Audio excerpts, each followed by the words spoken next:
तो नमस्कार प्यारे विद्यार्थियों, कैसे हो सभी? अच्छे हो ना? तो चलिए आज हम करेंगे यानी हिंदी व्याकरण का सामान्य परिचय। आज की जो हमारी क्लास रहेगी वो रहेगी हिंदी भाषा एवं व्याकरण का सामान्य परिचय। ठीक है, यानी ये क्लास इंपॉर्टेंट होने वाली है। कक्षा 9वीं से लेके 12वीं क्लास तक के जितने बच्चे यानी 9वीं 10वीं 11वीं 12वीं क्लास में जितने बच्चे उन सभी के लिए इंपॉर्टेंट क्लास है। इसमें से प्रश्न है वो पूछे जाते हैं। ठीक है, यानी ये कक्षा 9वीं से लेकर 12वीं क्लास तक के सभी बच्चों के लिए अनिवार्य क्लास है। यानी इसमें से प्रश्न यानी हर हालत में पूछे जाते हैं, हर हाल में पूछे जाते हैं और पिछले पेपर में भी आया था, अब की बार भी पूछा जाएगा। ठीक है, तो ये जो भाषा है, भाषा से 1 या 2 क्वेश्चन आते हैं, पूछ लिया जाता है भाषा किसे कहते हैं, भाषा के कितने रूप होते हैं।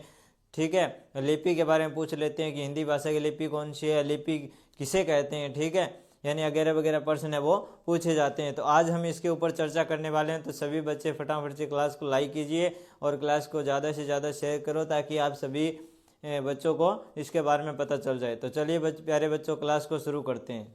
देखिए, सबसे पहले मैं आपको यह बता देता हूँ कि हमारा जो हिंदी है उसका नामकरण कैसे हुआ, यानी जो हिंदी का नामकरण है वो किस प्रकार हुआ था। ठीक है, उसके बारे में सबसे पहले हम चर्चा कर लेते हैं। तो देखिए, जान लेते हैं। सबसे पहले देखिए, सिंधु नदी आपने नाम सुना होगा। सिंधु नदी बहुत पुराना नाम है, आपने सुना भी होगा। यानी इस नदी के नाम पे जो हिंदी का नाम पड़ा था, किस प्रकार पड़ा देखिए। यानी सिंधु नदी के नाम से सर्वप्रथम हिंदी का नाम इस प्रकार हमारे सामने आया। कैसे आया देखिए कि सिंधु जो नदी है, सिंधु नदी है, उसी को यानी जो सिंधु थी उसको जो ईरानी लोग थे वो क्या बोलते थे, यानी सै को है बोलते थे। क्या बोलते थे? सै को है बोलते थे। तो इस सिंधु को वो बोलते थे हिंदू। क्या बोलते थे? यानी इसको बोलते थे वो हिंदू। यानी सै को वो क्या बोलते थे? है बोलते थे। और तय या थ को वो बोलते थे तय। ठीक है, और द या दह को बोलते थे दे, पै या फै को बोलते थे सिर्फ पै। ठीक है, यानी दोनों का उच्चारण वो एक साथ करते थे। ठीक है, उसी प्रकार से यानी जो श इसका उच्चारण वो किससे करते थे? है से करते थे। उसी प्रकार से देखिए, यानी इस स का वो है से करेंगे तो क्या बन जाएगा? यानी हिंदू। ठीक है, उसके बाद में इसी हिंदू से बना था हिंदवी, हिंदवी से बना आपका हिंदी। इस प्रकार इसका जो नामकरण है वो हुआ था। लेकिन अब बात कर लेते हैं, जो हिंदी शब्द है वो कौन सी भाषा का शब्द है। ठीक है, अब हमारे सामने प्रश्न यही खड़ा होता है कि जो हिंदी शब्द है वो कौन सी भाषा का शब्द है। तो बात कर लेते हैं। देखिए, जानिए कि हिंदी जो शब्द है वो फारसी भाषा का शब्द है। ठीक है, यानी ये किस भाषा का शब्द है, प्रश्न पूछ लिया जाए कि हिंदी शब्द है वो किस भाषा का शब्द है, तो आपको आंसर में करना है यानी फारसी भाषा। ठीक है, ये हमें किन से मिला है? यानी ये हमें ईरानियों से मिला है। यानी ईरानियों, जो ईरान के लोग हैं उनसे हमें ये क्या मिला है, यानी जो हिंदी शब्द है वो सुनने को मिला है। ठीक है, उसके बाद में बात कर लेता हूँ हिंदी शब्द है यानी ये कैसा है। ठीक है, हिंदी शब्द पारसी, हिंदी शब्द फारसी, पारसी ईरानी भाषा का शब्द है। ये कैसा है शब्द है? यानी पारसी और ईरानी भाषा का शब्द है। लेकिन देखिए, विशेष करके मैंने लिखा है कि ईरान का प्राचीन नाम क्या था,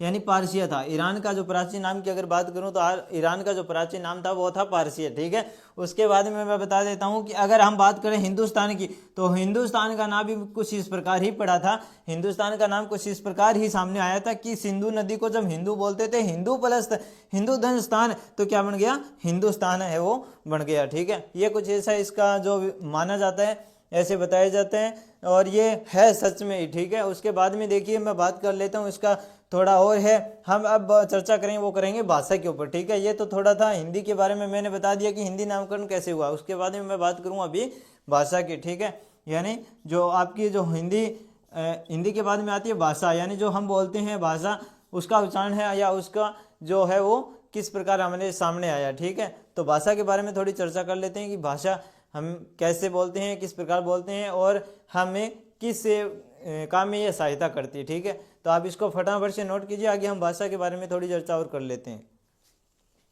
तो आगे देखिए प्यारे विद्यार्थी, अब चर्चा कर लेते हैं हम भाषा के बारे में। भाषा को हम समझते हैं। सबसे पहले देखिए, जो भाषा शब्द है वो भाष धातु से लिया गया। भाषा शब्द वो किससे लिया गया है? संस्कृत में भाष धातु से लिया गया। भाषा का मतलब होता है प्रकट करना।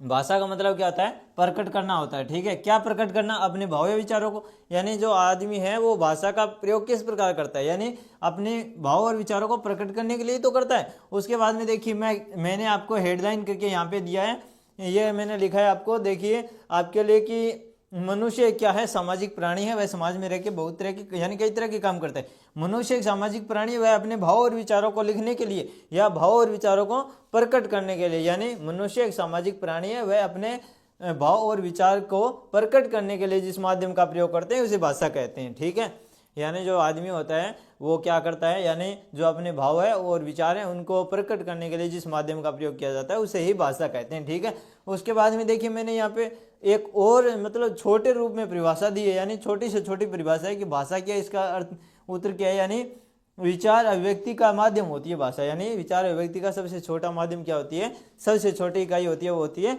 भाषा। ठीक है, ये आप नोट करो फटाफट। उसके बाद में हम जान लेते हैं कि जो हिंदी का जन्म है वो किस प्रकार हुआ, यानी किस सन के अंदर हमारे सामने वो आया। ठीक है, तो ये आप इतना एक बार नोट कर लीजिए, उसके बाद में आगे करवा देता हूँ मैं। तो चलिए प्यारे बच्चों आगे देख लीजिए, यानी हिंदी भाषा जो हिंदी है उसका जन्म किस प्रकार हुआ, यानी किस सन से हम हिंदी बोल रहे हैं, यानी कब से हम हिंदी भाषा का प्रयोग है वो कर रहे हैं। देखिए सबसे पहले की अगर मैं बात करूं, सबसे पहले प्राचीन काल में हम संस्कृत बोलते थे। संस्कृत भी दो प्रकार से बोली जाती थी, एक तो वैदिक संस्कृत होती थी और एक लौकिक संस्कृत होती थी। जो वैदिक संस्कृत है उसका समय माना जाता है 1500 ईसा पूर्व से 1000 ईसा पूर्व तक। ठीक है, यानी ईसा पूर्व हमेशा उल्टे चलते हैं। उसके बाद में देखिए लौकिक संस्कृत का समय क्या माना जाता है, उनका मानक समय माना जाता है 1000 ईसा पूर्व से 500 ईसा पूर्व तक। ठीक है, उसके बाद में मैं बात करूं, यानी संस्कृत दो तरह से बोली गई। उसके बाद में संस्कृत के बाद में आई पाली, पाली यानी ये है, ये पाली तो हो गया आपका, यानी ये पाली है आपका, इसका जो यानी ये पाली है ये कब तक बोली गई, यानी 500 ईसा पूर्व से 1 ईस्वी तक बोली गई। ठीक है, यानी उसके बाद में ये पाली में बौद्ध ग्रंथ भी लिखा गया और प्राकृत भाषा में जैन ग्रंथ लिखा गया। ठीक है, प्राकृत भाषा है वो कब तक बोली गई, यानी 1 ईस्वी से 500 ईस्वी तक बोली गई थी। उसके बाद में प्राकृत के बाद में आई अभनिष का ही भाग है शौरसेनी। ठीक है, ये बोली गई 500 ईसा पूर्व ईस्वी तक है, 500 ईस्वी से 1000 ईस्वी तक। ठीक है, उसके बाद में आई अभनिष के बाद में आई हिंदी बोली गई थी 1000 ईस्वी से वर्तमान समय तक। यानी जो हिंदी हम बोलते आ रहे हैं वो 1000 ईस्वी से लेके आज तक हम हिंदी भाषा का प्रयोग कर रहे हैं। ठीक है, मैंने विशेष करके भी लिखा है कि किसी भी भाषा का उस समय 500 वर्ष माना जाता है। यानी अब इसके अंदर आपने देखा होगा सबके बीच में 500 वर्ष का यानी क्या है, अंतर है। ठीक है, यानी किसी भी भाषा का उस समय वो कितना माना गया था, 500 वर्ष माना गया था। लेकिन जो हिंदी अब यानी वर्तमान समय में हिंदी में जो भाषा चल रही है यानी ये अब चल रही है। ठीक है, उसके बाद विशेष करके मैंने लिखा है कि हिंदी का मानक समय 11 ईस्वी माना जाता है। अब आप बोलोगे सर ये कैसे, यहाँ पे तो आपने 1000 लिख दिया, यहाँ पे 1100 लिख दिया, हम कौन सा सही माने। देखो यह भी सही है और यह भी सही है, लेकिन बात की जाए यानी 1100 ईस्वी में सभी लोग थे वो हिंदी बोलना शुरू कर चुके थे। ठीक है, यानी लागू कब की गई थी, ये 1000 ईस्वी में लागू की गई थी। लोगों को पता चला धीरे धीरे, तब लोगों ने बोलना शुरू किया और 1100 ईस्वी तक सभी लोग बोलने शुरू हो गए, यानी सभी जगह प्रचार इसका हो गया था। ठीक है, ये उसके बाद में देखिए भारत में सबसे ज़्यादा बोली जाने वाली भाषा जो है वो हिंदी है। ठीक है, और भारत में सबसे ज़्यादा बोली जाने वाली बोली की अगर हम बात करें तो कौन सी है, भोजपुरी रहेगी आपकी। ठीक है, तो ये थोड़ा सा इसका जो हिंदी का जो सामान्य परिचय है। और अब हम बात करेंगे भाषा, यानी भाषा के कितने रूप होते हैं, भाषा कहते किसे हैं, उसके बारे में थोड़ा और बता देता हूँ विस्तार से। हम एक लिपि के बारे में पढ़ेंगे। ठीक है, इन दोनों के बारे में हम खासकर चर्चा कर लेते हैं। लिपि की विशेषता आपको बताऊंगा, 10 विशेषता आपको लिखाऊंगा, वो आपको लिखनी है। ठीक है, 1 या 2 विशेषता अगर आपसे पूछ जाए तो आप बता सकते हो। ठीक है, यानी कम से कम 5 विशेषता तो याद होनी चाहिए आपको। तो आप एक बार इतना नोट कर लीजिए, उसके बाद हम भाषा के बारे में एक बार और विस्तार पूर्वक चर्चा कर लेते हैं। चलिए प्यारे विद्यार्थी आगे जान लेते हैं भाषा के बारे में, यानी भाषा के बारे में हम विस्तार पूर्वक पढ़ लेते हैं। अगर आपके पेपर में यह पूछा जाए कि बच्चों भाषा किसे कहते हैं, तो आप यानी आसानी से इसका उत्तर कर सको। देखिए कैसे, यानी भाषा आपसे प्रश्न पूछा जाएगा भाषा क्या है, भाषा किसे कहते हैं, भाषा किसे कहते हैं, तो आपको क्या करना है, आपस में विचार विनिमय का जो माध्यम होता है उसे ही भाषा कहते हैं। यानी सरल सी परिभाषा है, यानी आपस में जो विचार विनिमय का जो माध्यम होता है उसे क्या कहते हैं, भाषा कहते हैं। भाषा के 2 रूप होते हैं। ठीक है, और 3 रूप होते हैं, लेकिन मुख्यतः 2 रूप होते हैं, उनके बारे में ज़्यादा पूछा जाता है। अगर बात कर लेते हैं भाषा के 2 रूप कौन कौन से मुख्यतः, एक तो मौखिक है, मौखिक भाषा, और एक लिखित भाषा। ठीक है, अगर तीसरे की हम बात करें तो तीसरा आपका जो भेद रहेगा भाषा का वो रहेगा बच्चों सांकेतिक भाषा, जो संकेत के माध्यम से दर्शाई जाती है। ठीक है, उसके बाद में मैं बात करूँ बोली और भाषा में अंतर।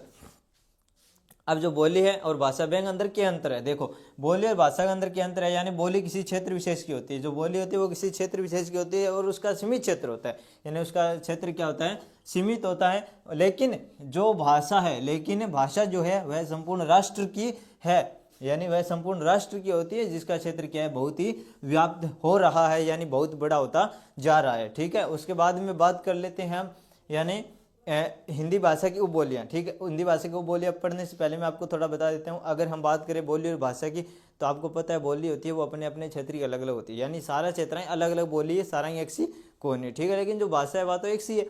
आपने जो हिंदी भाषा की आप बात करा, हिंदी आप कट्ठा भी जाए बोलांगा नहीं तो सारा समझ जाएगा, अपनी भाषा कौन समझे, अपनी भाषा बागड़ी है कौन समझे, ठीक है। लेकिन जो हम बात बोलेंगे, हमारी जो भाषा नहीं, हमारी जो बोली है वो बागड़ी है, ठीक है।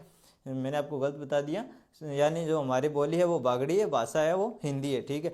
हिंदी भाषा हम कहीं भी जाके बोलेंगे तो वो हर कोई समझ सकता है, लेकिन कहीं भी चले जाओ आप, लेकिन जो हम बागड़ी हमारी जो बोली है वो बोलेंगे तो कोई नहीं समझेगा, ठीक है। ये हमारी एक हमारे यानी एक क्षेत्र की होती है, जो हमारे क्षेत्र के लोग ही समझते हैं, अलग अदर जो क्षेत्र के जो लोग होते हैं वो उसको नहीं समझते हैं, ठीक है। उसके बाद में देखिए हिंदी जो भाषा, हिंदी भाषा की बोलियाँ कौन कौन सी है, देखिए पश्चिमी हिंदी के अंदर कौन कौन सी आएगी, राजस्थानी आएगी, ब्रज आएगी, बुंदेली आएगी, गुजराती आएगी, ठीक है। याद करना है आपको मेरे साथ ही, यानी पश्चिमी हिंदी के अंदर आएगी राजस्थानी, ब्रज, बुंदेली, गुजराती। उसके बाद में देखिए पूर्वी हिंदी के अंदर आएगी अवधी, बघेली, छत्तीसगढ़ी, अवधी, बघेली, छत्तीसगढ़ी। बिहारी के अंदर आएगी मैथिली, मगही, भोजपुरी।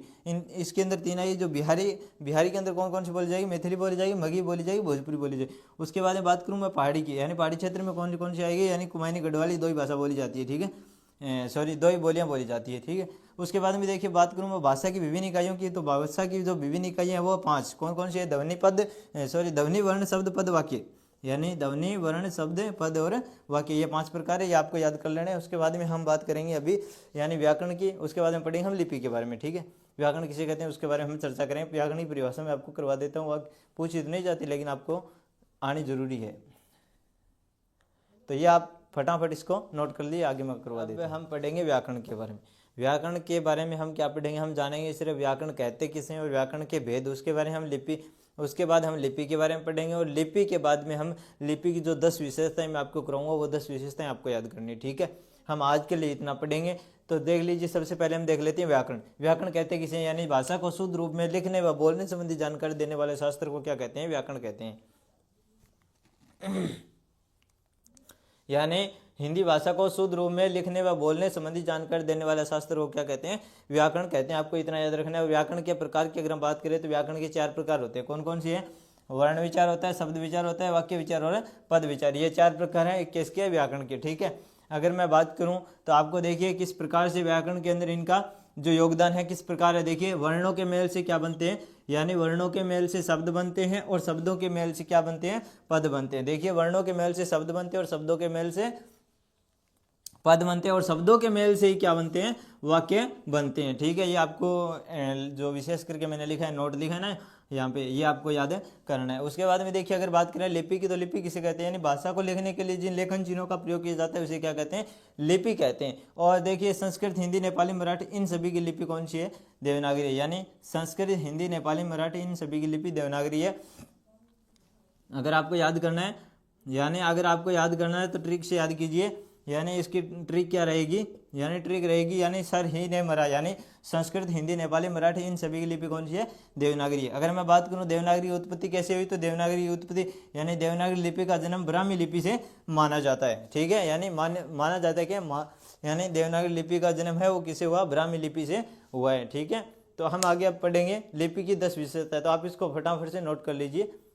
तो आगे देखिए प्यारे बच्चों, अब लिपि की विशेषता यानी 10 विशेषताएं, आपको 10 की 10 हो सके तो 10 की 10 याद करनी है, लेकिन आपको अगर 10 न हो तो 5 तो याद करनी है, ठीक है। यानी पूछ ली जाती है कभी कभार पेपर में, और पूछते भी नहीं है, पूछ भी लेते हैं लिपि की विशेषता, इनमें से कौन सी भी एक विशेषता लिख देंगे और नीचे ऑप्शन भी दे देंगे, यानी कौन सी लिपि है। तो इसकी लिपि, देवनागरी लिपि की सारी विशेषता आपको याद होनी जरूरी है, ठीक है। तो सबसे पहले हम पहली विशेषता की बात करें तो यह लिपि बाएं से दाएं लिखी जाती है। यानी देवनागरी लिपि की सबसे पहली विशेषता आपको याद रखनी है कि ये बाएं से दाएं लिखी जाती है, यानी बाएं से दाएं लिखी जाती है। उसके बाद में इस लिपि में शिरोरेखा का प्रयोग किया जाता है। यानी अब देखिए सबसे पहले तो मैं बता देता हूँ शिरोरेखा, यानी अगर हम बात करें शिरोरेखा की तो याद रखना कि शब्दों के ऊपर लगने वाली रेखा को शिरोरेखा कहा जाता है, ठीक है, याद रखना है। यानी इस लिपि में किसका प्रयोग किया जाता है, शिरोरेखा का प्रयोग किया जाता है। जैसे हम इन शब्दों के ऊपर इस रेखा का जो प्रयोग करते हैं इसी का नाम क्या है, शिरोरेखा नाम है, ठीक है। उसके बाद में 3 नंबर जो विशेषता है वो है एक वर्ग के वर्णों का उच्चारण एक स्थान से होता है। यानी एक वर्ग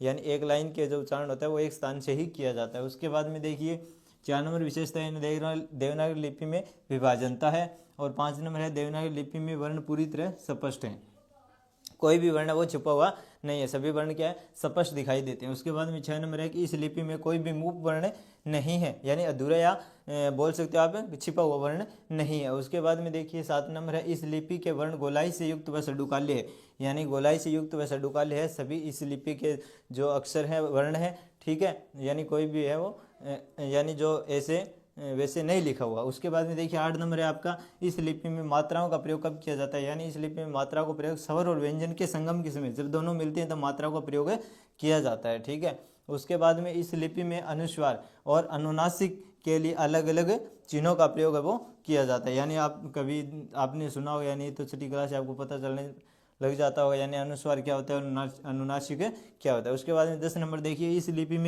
इस लिपि में विदेशी चिन्ह नुक्ता का प्रयोग है वो किया जाता है, यानी इस लिपि के अंदर विदेशी चिन्ह है उस नुक्ते का प्रयोग है वो किया जाता है। जैसे देखिए ये कितने प्रकार के होते हैं, 5 प्रकार के होते हैं। कौन कौन से हैं, निक ख ग ज फ, क ख ग ज फ, यानी हम जैसे देखिए मैंने क्या लिखा, क के नीचे ये लगा दिया, ख लिखा ख के नीचे ये लगा दिया, ठीक है, ग लिखा इसके नीचे यहाँ पे ये इस जो बिंदु लगा होता है उस छोटा सा, इसको हम क्या बोलते हैं, नुक्ता बोलते हैं, ठीक है।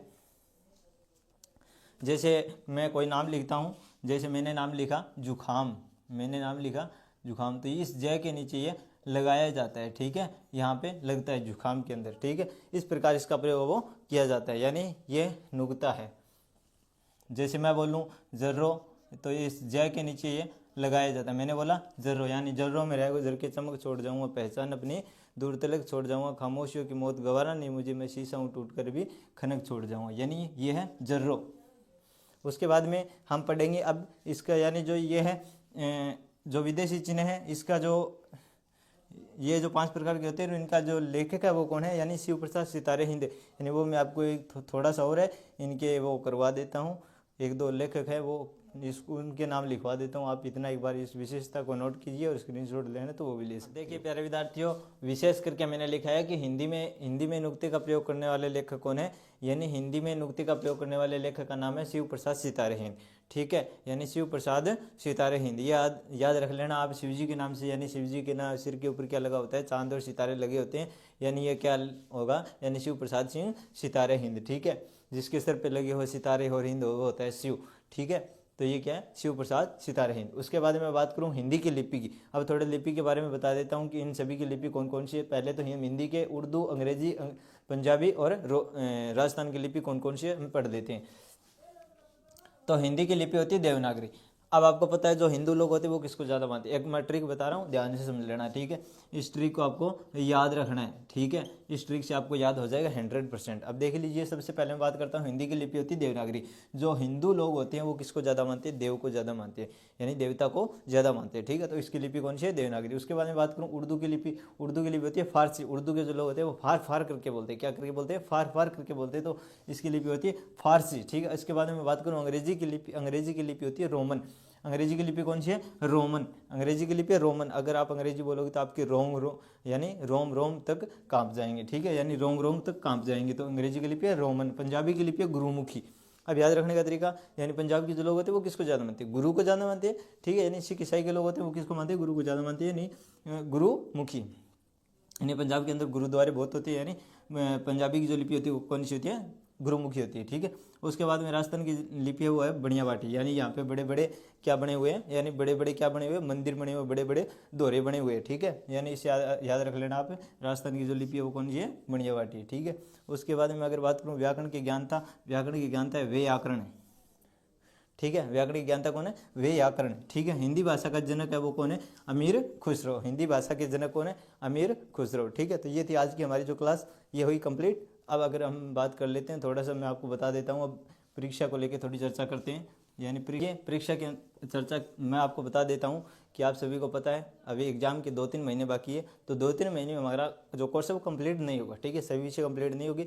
तो मैं आपके लिए एक बहुत अच्छा जो है वो आइडिया लेके आया हूँ। आइडिया ये हमारी योजना ये रहेगी कि हम सभी विषयों के इंपॉर्टेंट पार्ट और पाठों के क्वेश्चंस करेंगे, ठीक है। आपको मैं बता दूंगा, आप वैसे वैसे याद कर लेना, आपका काम है वो चल जाएगा, ठीक है। उसके बाद में मैं बात करूँ हिंदी की जो व्याकरण है वो मैं आपको करवा ही रहा हूँ, इंग्लिश की ग्रामर थोड़ी बहुत है मैं आपको करवा दूंगा, ठीक है। अब बात कर लेते हैं यानी जो क्वेश्चन है वो कैसे रहेंगे, तो उसकी क्लास में आपके लिए कल मतलब अलग से एक क्लास बना दूंगा, उसमें आपको बता दूंगा कि इस विषय के इतने पाठ आएंगे, ये पाठ आएगा, इस पाठ में से इतने प्रश्न आएंगे, लघुरात्मक आएंगे, अति लघुरात्मक कितने आएंगे, लघुरात्मक कितने आएंगे, ठीक है। उसके बाद में आपको इंपॉर्टेंट जो क्वेश्चन है वो मैं आपको करवा दूंगा, ठीक है, वो समझा दूंगा, क्योंकि पूरा सिलेबस नहीं हो पाएगा, फिर आप बोलोगे सर आपने करवाया नहीं। और कुछ खुद से भी करना है आपको, ठीक है, इतना आप ध्यान में रख लेना, इतना हम काम है वो करेंगे।